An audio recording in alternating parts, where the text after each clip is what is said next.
expectations. Hakeem Olajuwon, probably not, but I'm very interested to see what happens with him and his development, how they build around him.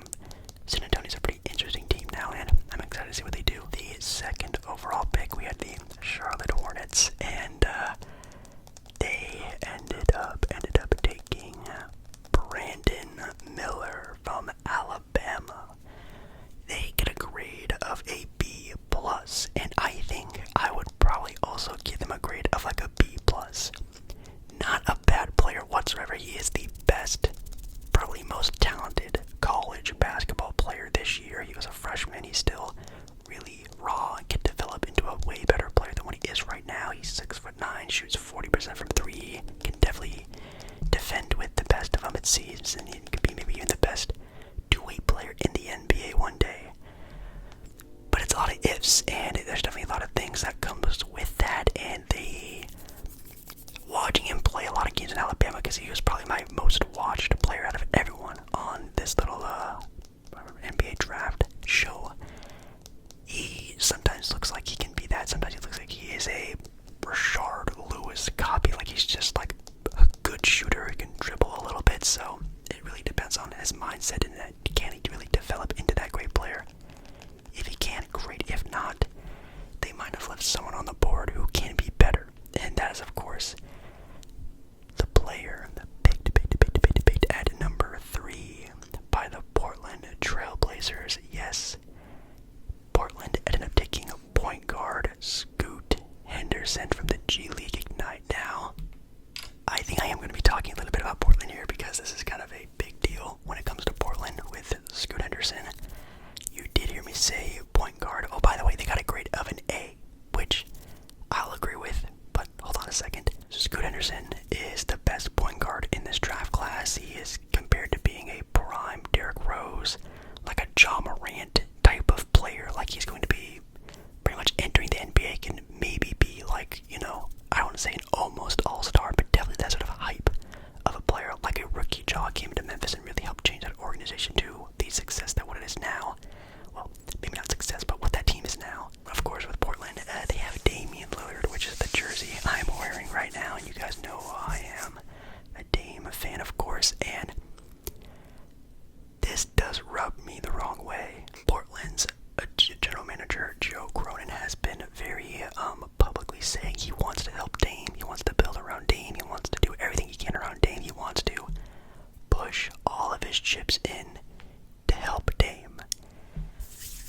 And then he goes and drafts his replacement as a 19-year-old point guard with generational, quoting, talent. Now, it came out to be that I guess Portland wasn't even really shopping this pick like a lot of people were assuming they were doing. They made a couple calls to like Miami for Bam Adebayo, which doesn't make any sense. And then there was the whole Mikal Bridges thing, which I guess I get it. Mikal, very coveted prize from the Brooklyn Nets, I guess. But that was really it. They didn't really shop it in a way that at least I thought, and a lot of other people were thinking that they were shopping this pick. So the be-all end-all that Portland, I guess maybe days, weeks ago, came with the idea that they were just going to take the pick no matter who was there, which is literally the complete opposite of what they said they were going to try and do. So as for a pick, I definitely agree. It is the best pick available. It might even be an A+ grade, like you're getting a potential number 1 overall pick at number 3. And I love Scoot Henderson. I think he's going to be a great player. He might even end up being potentially the best player in this draft class. But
6'6", 6'7", 180 pounds. Like, he's gonna go up against some absolute monsters at that small forward position.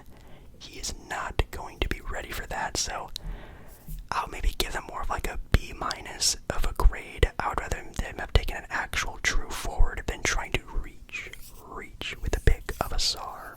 Pick number 6, you have the Orlando Magic taking Anthony Black from Arkansas with a grade of a B+.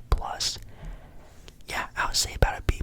I wish a SAR actually would have went here. I think it would have made a lot more sense, but I guess the Orlando Magic is taking the best guard possible because they have Markelle Fultz, Jalen Suggs, Cole Anthony, but they don't really have a true, like, star quality starter when it comes to the guard position.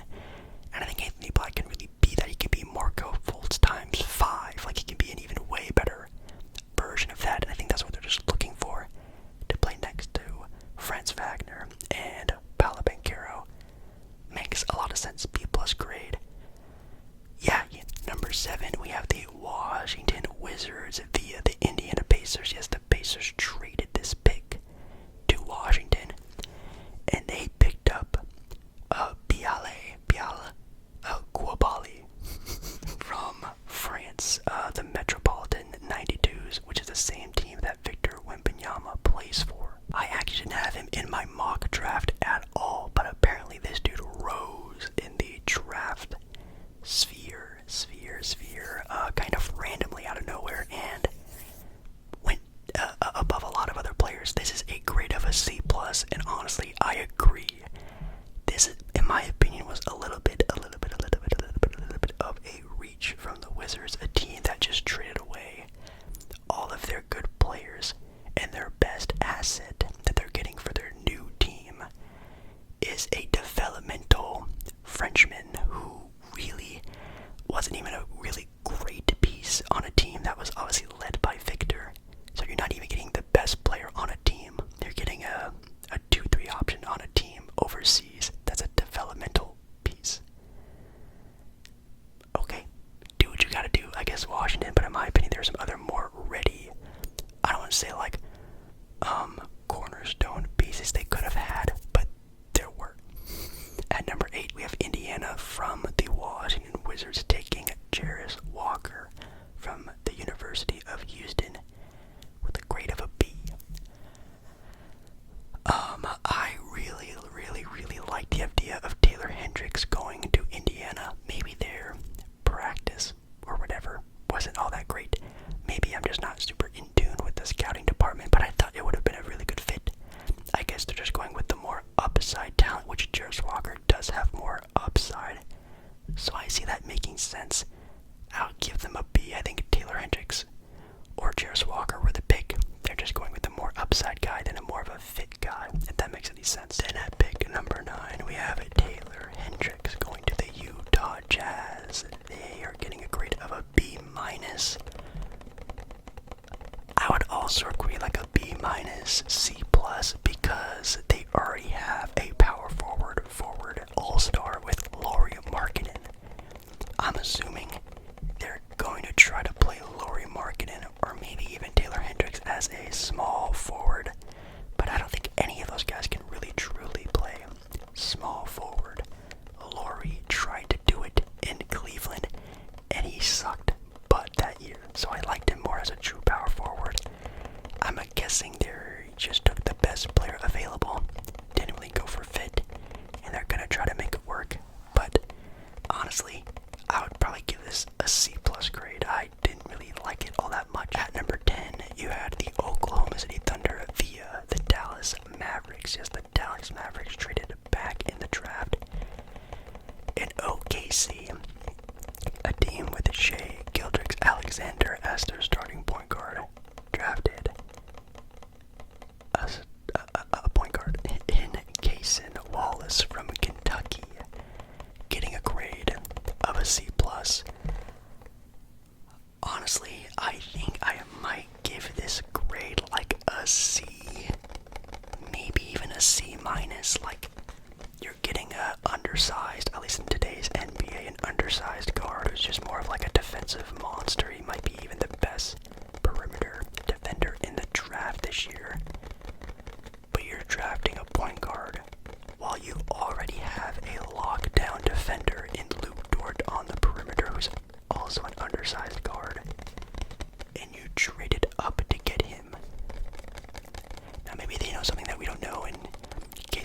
is just an absolute god of a player, and then maybe you can play SGA at the 2 guard next to him, and maybe they're going to try and do something like that.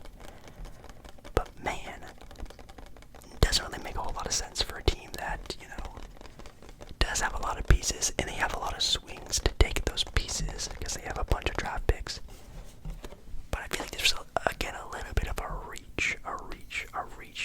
It can probably work out, and it probably will, but just fit-wise, as I'm looking at it, doesn't really make a whole lot of sense. I'd probably give it like a C-, C grade, especially because they traded up to get it. Oh my god, and talk about a reach. We had the Orlando Magic at pick 11 via the Bulls. The Bulls have lost their pick due to the Vucevic trade like many years ago. Anyways, it's Orlando. And they drafted Jett Howard from Michigan. Also a player I did not mock at all. He was maybe in like the early 20, late teens area, or at least for myself. Got a grade of a D. Yes, I'm not sure, and I'm probably sure that Orlando probably worked out Jett Howard, and maybe he had a great workout. Obviously, Orlando looking at this sort of pick as a more fit pick, picking a good shooter, so maybe he just had a killer shooting workout when he was there. But they are really going for potential here. Of course, Jett Howard, his father is Juwan Howard, who's actually one of the greatest college basketball players probably of all time. At least, not super crazy, not like he's not a Kareem Abdul-Jabbar type of player, but he's a very good college basketball player. He coaches college, very smart, high IQ player in his heyday in the NBA. That's his son, so he should be able to have a little bit of basketball IQ in there. Maybe they're betting off of that, plus just upside potential, but also I think there were some just more better picks out there that they didn't have to really, again, reach for, in my opinion. And then at pick number 12, you had the Dallas Mavericks, again, trading down from 10, picking up Derek Lively from Duke. A 7'2" athletic freak of nature on the defensive end at center position, which they desperately needed. I mocked them getting this pick. They actually got a huge steal in this draft pick because they actually traded away Davis Bertans, a major contract that they could not get rid of for the longest time, and they got rid of it for nothing. So that's great for them, picking up a defensive piece that they obviously desperately needed. Defense next to Luka. They got a grade of an A. I would also give them a grade of an A. This was a steal of a pickup when you, I guess, put together the trade and also the player they got. I mean, it's pitch perfect, honestly. Now, of course, would they rather have like a more veteran center to go around Luka? Yes, of course, and I think they probably tried to.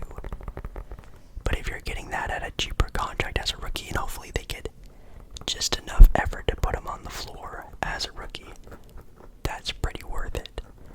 At number 13, you had the Toronto Raptors drafting Gradey, small forward from Kansas, getting a grade of a B. I think I would grade this as a C+. I really thought the Toronto Raptors were going for a point guard here. I'm assuming they're going to be trying to go for a point guard in free agency because obviously Toronto didn't trade Siakam. Oh gee, they still have Scotty Barnes. They still don't really have a current direction, and I thought they were going to try to, I guess, build through the draft and maybe trade away Siakam, but it looks like that's not going to happen. So not even picking up a sort of future point guard project also does not make any sense. But hey, every team needs shooting, and Gradey is one of the best three-point shooters in the draft, maybe even the best, which is why I don't know why Orlando didn't take him, but it is what it is. So they got maybe the best shooter in this year's draft out of Kansas, who's always a great college, always developing great players. But the fit didn't really make too much sense for me. I would give it like a C+. I thought they would just be better getting a point guard. At pick 14, the New Orleans Pelicans got Jordan Hawkins from Connecticut, which is pretty good. They definitely need shooting. He's a little bit more of a mature player. I think he was